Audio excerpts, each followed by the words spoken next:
I got so much motherfucking design on right now.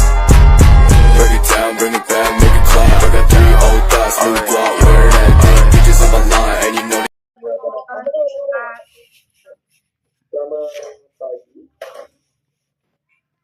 Pagi Kak. Pagi Kak. Pagi Kak. Akan saya absen, kemudian saya harap semuanya absen yang nanti ada yang tidak absen ya akan saya anggap tidak hadir, walaupun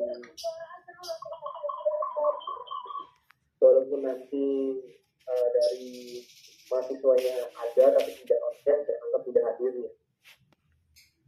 Nah makanya harapan saya bisa sampai akhir perkuliahan ini bisa berjalan dengan baik selama konten bagaimana mestinya kalian. Saya harap semuanya sudah pada siap. Kemudian nanti di pertengahan atau di akhir akan saya absen, gitu ya. Silakan yang mau record silakan record untuk tugasnya ketika individunya di kelas nanti silakan. Kemudian sebelumnya saya juga memimpin ada 2 kelas, ada di kelas apa ini? Kelas C, ada di kelas C juga, jadi mungkin saya ada di 2 tempat ya. Jadi silakan langsung aja dimulai oleh moderatornya. Saya batasi untuk moderator waktu untuk presentasi dari pembukaan sampai dengan selesai tanya jawab, dan tutup saya berikan waktu maksimal 20 menit. Silakan untuk kelompoknya di PPT hanya poin-poinnya saja, tidak usah semuanya dibaca, tapi hanya poin-poinnya saja. Jadi mungkin satu orang bisa 2 menit paling maksimal untuk presentasi 1-2 menit. Jadi silakan diatur kelompoknya, saya persilakan nanti PPT-nya silakan ditampilkan supaya saya bisa lihat juga. Itu saja. Ada pertanyaan?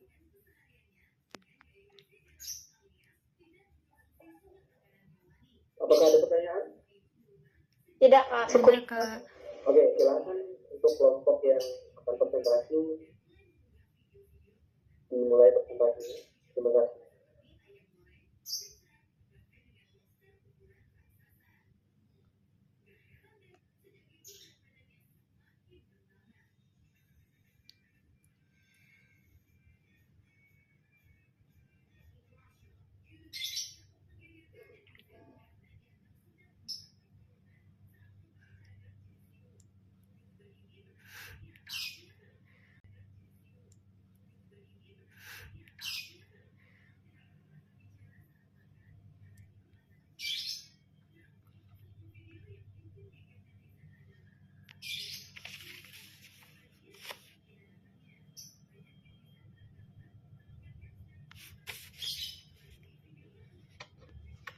Sebelumnya saya Assalamualaikum warahmatullahi wabarakatuh. Waalaikumsalam warahmatullahi wabarakatuh. Waalaikumsalam warahmatullahi wabarakatuh.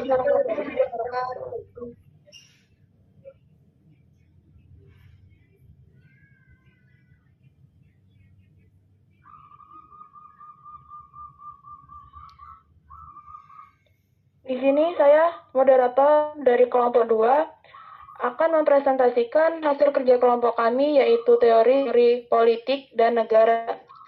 Sebelumnya, izin memperkenalkan diri, nama saya Amil Irwana dengan NPM 2213032005 bersama teman-teman saya, yaitu yang bernama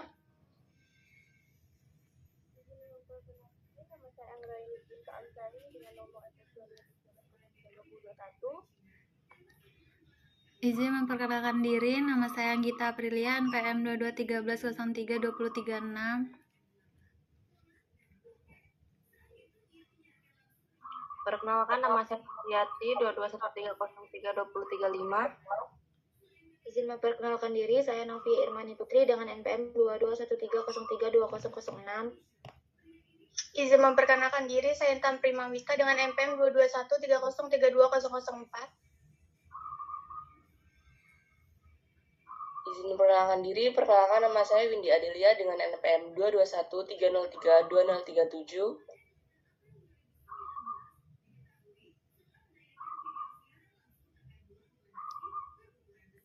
Baiklah, materi pertama akan dijelaskan oleh teman saya. Baik, di sini saya akan menjelaskan tentang teori politik. Teori politik itu adalah bahasan dan generalisasi dari fenomena politik, yaitu tujuan dari kegiatan politik, cara mencapai tujuan politik, kemungkinan dan kebutuhan yang ditimbulkan suatu situasi politik tertentu, dan kewajiban yang diakibatkan oleh tujuan politik. Nah, teori politik ini dibagi menjadi 3 macam, yaitu filsafat politik, teori politik sistematis, dan ideologi politik. Terima kasih. Selanjutnya, saya akan menjelaskan tentang perkembangan politik. Saya akan menjelaskan terkait peristiwa politik atau ide sebuah gerakan para pemimpin konstitusi yang disusun oleh negara bangsa. Pada ilmu bidang sejarah juga saling berkaitan satu sama lain. Misalnya bidang sejarah sosial dengan bidang sejarah ekonomi dan sejarah militer. Selanjutnya, menurut George B., perkembangan ilmu politik dibagi menjadi 3 zaman, yaitu zaman Yunani kuno, zaman Romawi, dan zaman modern. Zaman Yunani kuno, yaitu manusia sudah memiliki kesadaran tentang dampak dari ilmu politik yang membahas studi politik sebuah negara. Zaman Romawi, yaitu sudah menonjolkan diri pada proses kajian ilmu hukum, di mana persoalan yang mempunyai peran penting adalah kaitan agama dan negara. Selanjutnya, zaman modern. Zaman ini sudah banyak pendekatan dalam ilmu politik. Nah, di sini saya akan membahas 3 pendekatan, yaitu pendekatan institusionalisme, pendekatan perilaku, dan pilihan rasional. Yang ketiga, pendekatan kelembagaan baru. Yang pertama, pendekatan institusionalisme adalah negara sebagai kajian fokus utama dan memiliki 2 jenis pemisah institusi negara, yaitu negara demokratis dan otoriter. Yang kedua, pendekatan ilmu perilaku dan pilihan rasional adalah menekankan teori dan metodologi dalam mengembangkan studi politik dengan menggabungkan keberagaman dalam masyarakat. Yang ketiga, pendekatan kelembagaan baru, yaitu mengacu pada ilmu pengetahuan seperti ekonomi dan sosiologi. Kegiatan ini dipicu pada perilaku yang melihat politik dan kebijakan publik dari perilaku kelompok atau pemerintah sebagai institusi. Sekian penjelasan dari saya serahkan ke moderator.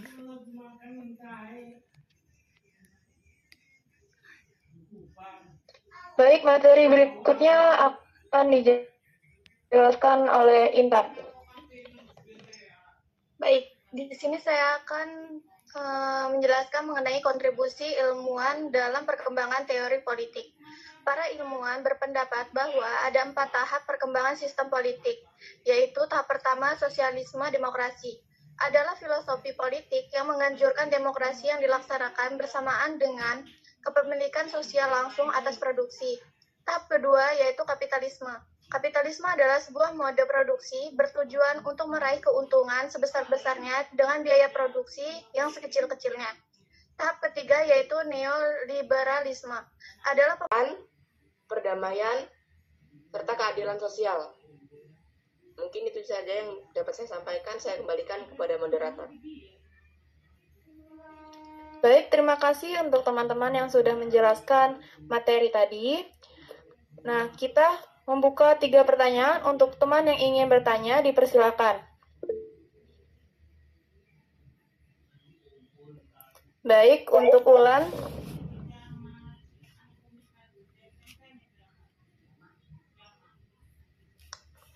Baik.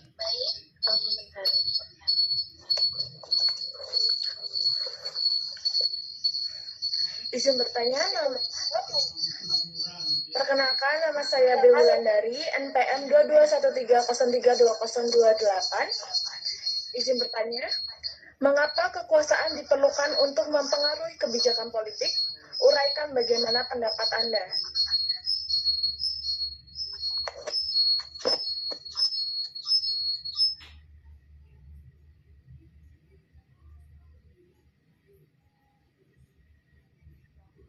Baik, berikutnya MTOI.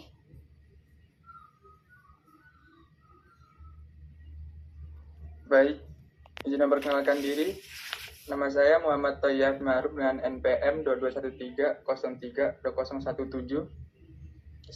Di sini saya ingin tanya, dari pengertian negara tadi kan ada 3 macam yang membedakan tipologi negara. Salah satunya adalah ide negara yang didasarkan atas ide yang bersifat imanen.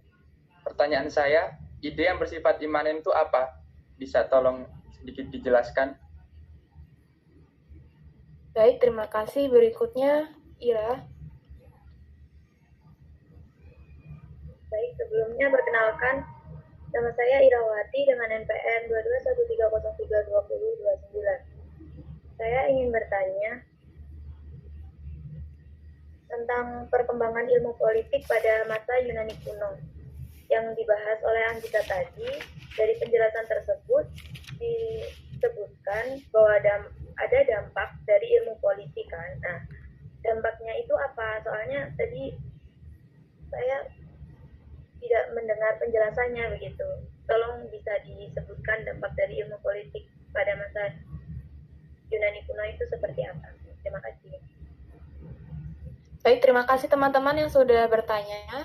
Beri kami 5 menit untuk mencari pertanyaan.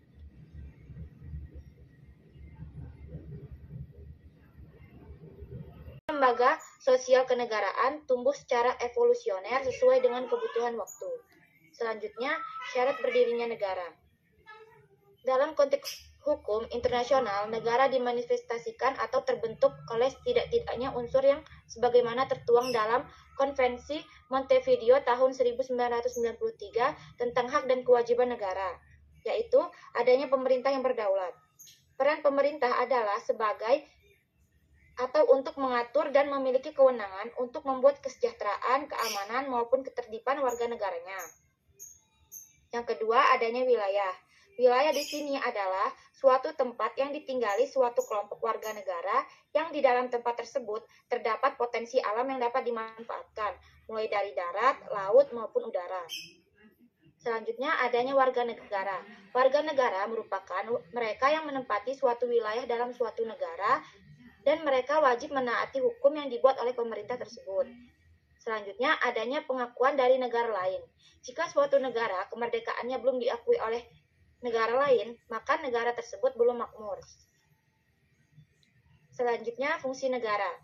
Fungsi negara secara umum ada 4, yaitu melaksanakan ketertiban dan keamanan, meraih kemakmuran dan kesejahteraan, selanjutnya mempertahankan serta menegakkan keadilan. Sekian, terima kasih. Baik, materi berikutnya akan dibacakan oleh Windy.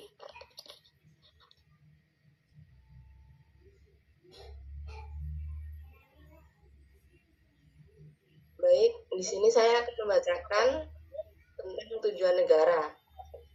Tujuan negara itu tidak hanya satu, melainkan banyak dan tidak hanya menjamin kedudukan hukum dari warga negaranya saja, tetapi memakmurkan rakyatnya dan menyelenggarakan kebudayaan. Di sini tujuan negara dalam masalah proklamasi kemerdekaan pembukaan Undang-Undang Dasar 1945 yaitu untuk memajukan kesejahteraan umum, mencerdaskan kehidupan bangsa, dan ikut melaksanakan ketertiban dunia yang berdasarkan kemerdekaan, perdamaian abadi, dan keadilan sosial. Profesor Mr. Muhammad Yamun berpendapat bahwa tujuan negara dibagi menjadi 2 macam, yaitu tujuan nasional dan tujuan internasional. Tujuan nasional terdiri dari yang pertama, kebahagiaan dalam negara. Yang kedua, kemajuan kesejahteraan umum. Yang ketiga, kecerdasan kehidupan bangsa. Sedangkan tujuan internasional terdiri dari kemerdekaan. Pengembangan kebebasan individu agar bersaing secara bebas. Dan tahap keempat, yaitu pemerintahan alternatif menawarkan harapan kepada mereka yang ingin menciptakan dunia yang lebih baik untuk diri mereka sendiri dan untuk generasi mendatang. Terima kasih. Baik, materi berikutnya akan dibacakan oleh Susi. Negara-negara adalah suatu wilayah di permukaan bumi yang kekuasaannya baik politik, ekonomi, sosial, maupun budaya diatur oleh pemerintah yang berada di wilayah tersebut. Negara merupakan pengorganisasian masyarakat yang berbeda dengan bentuk organisasi lain, terutama karena hak negara untuk menghukum seseorang. Negara dalam strukturnya bisa dibedakan dalam suprastruktur politik dan infrastruktur politik. Di dalam penjelmaan ide negara dalam sejarah, dapat dibedakan tipologi negara ke dalam 3 macam, yaitu ide negara yang berdasarkan atas ide abstrak, 2. Ide negara yang didasarkan atas ide empiris, 3. Ide negara yang didasarkan atas ide yang bersifat imanen. Baik, materi berikutnya akan dipaparkan oleh Novia.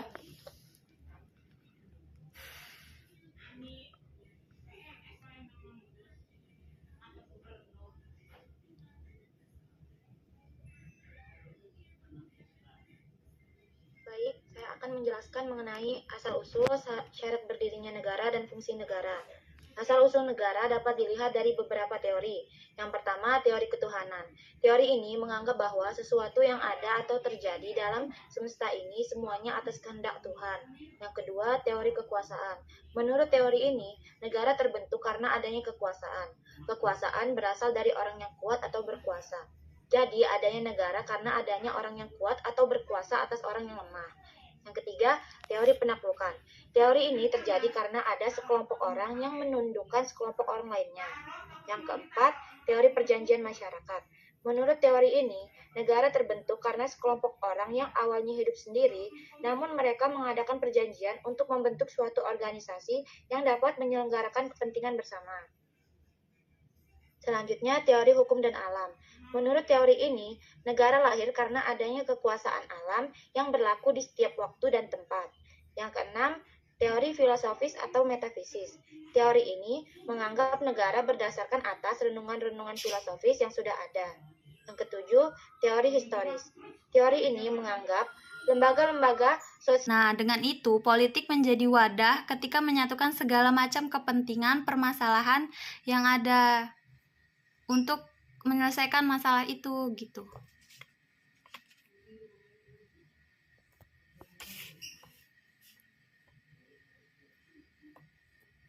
Maksudnya sih?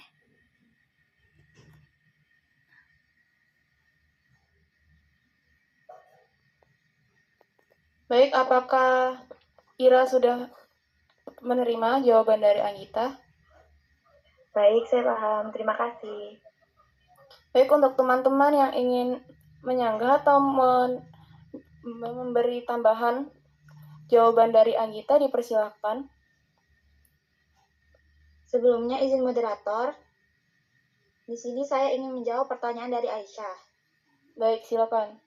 Kekuasaan di Indonesia apakah sudah baik atau belum? Apakah sudah semestinya?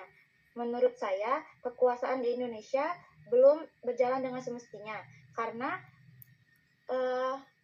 masih ada penyalahgunaan kekuasaan. Contohnya saja, mantan rektor Universitas Lampung yang terjerat kasus korupsi. Menurut saya itu adalah salah satu contoh dari penyalahgunaan kekuasaan. Sekian, terima kasih. Baik, terima kasih Novia yang sudah menjelaskan sanggahan dari Aisyah. Apakah Aisyah bisa diterima? Bisa, terima kasih Novi. Berikutnya, pertanyaan Toi akan dijawab oleh Susi. Izin menjawab pertanyaan Toi, kan tadi Toi bertanya pertanyaan saya ide yang bersifat imanen itu apa? Nah, imanen sendiri artinya paham yang menekankan berpikir dengan diri sendiri atau subjektif. Sedangkan ide yang bersifat imanen adalah ide yang berasal dari diri sendiri dan sesuatu yang dipengaruhi oleh keyakinan atau perasaan pribadi, bukan berdasarkan pada fakta.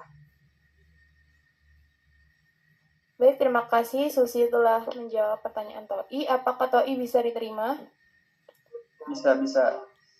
Baik, untuk teman-teman, dari dua pertanyaan yang sudah dijawab Anggita dan Susi, apakah ada sanggahan atau tambahan?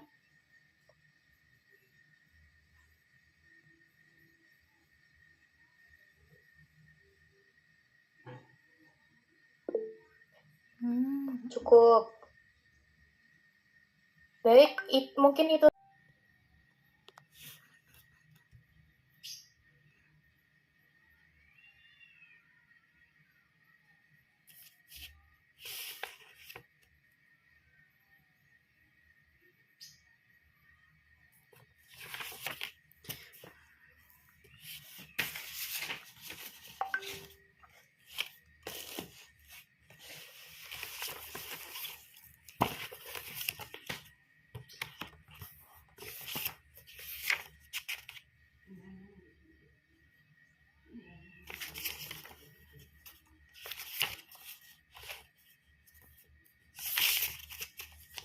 Akan dibacakan oleh Anggita.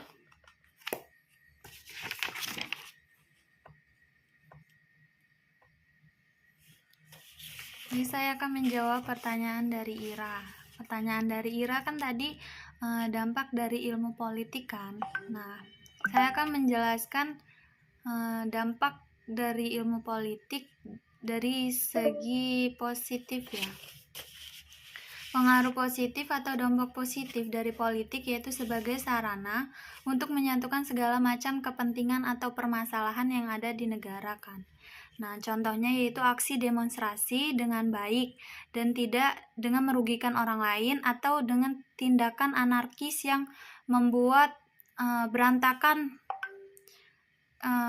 membuat acak-acakan negara gitu loh. Apa sih? Ya, dengan baik-baik memberikan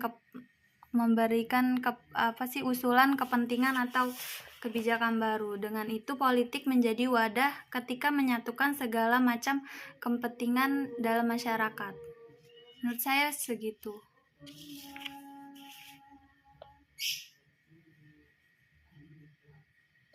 Baik, terima kasih Anggita sudah menjelaskan pertanyaan dari Ira. Apakah bisa diterima oleh Ira? Maaf, di sini suaranya kurang jelas. Jiwa saya kurang paham. Bisa tolong diulang dan suaranya agak dikeraskan begitu. Di sini kan dampak dari dampak dari ilmu politika. Nah, dampak positifnya itu yaitu sebagai sarana untuk menyalurkan atau menyatukan segala macam kepentingan yang ada. Contohnya itu aksi demonstrasi, tapi dengan cara baik, tidak dengan merugikan orang lain atau tindakan anarkis. Nah, dengan itu politik menjadi wadah ketika menyatukan segala macam. Pertanyaan dari Bebulan. Pertanyaannya, mengapa kekuasaan diperlukan untuk mempengaruhi kebijakan politik? Di sini saya berpendapat bahwa kekuasaan adalah wewenang yang paling utama yang harus dikuasai dan dimiliki oleh setiap politikus. Karena kekuasaan juga dapat mengubah kebijakan pemerintah yang ada. Kekuasaan juga harus jatuh ke tangan yang tepat agar masyarakat dapat sejahtera. Dan jika tidak, maka masyarakat akan bertindak dengan kekuasaan yang dimiliki oleh penguasa atau politikus. Sekian. Baik, terima kasih Windy yang sudah menjelaskan pertanyaan dari Ulan. Apakah bisa diterima oleh Ulan? Bisa. Bagi teman-teman yang ingin menyanggah atau menambahkan, dipersilakan. Baik, untuk Aisyah. Baik, terima kasih. Saya Aisyah Ciciningrum, NPM 2213032024. Izin bertanya kepada Windy, tadi kan sudah menjelaskan bahwasanya kekuasaan itu kayak bersifat penting. Nah, gimana sih pendapat Anda mengenai kekuasaan yang ada di Indonesia ini? Sudahkah seharusnya atau semestinya atau bagaimana menurut Anda kekuasaan yang ada di Indonesia? Terima kasih.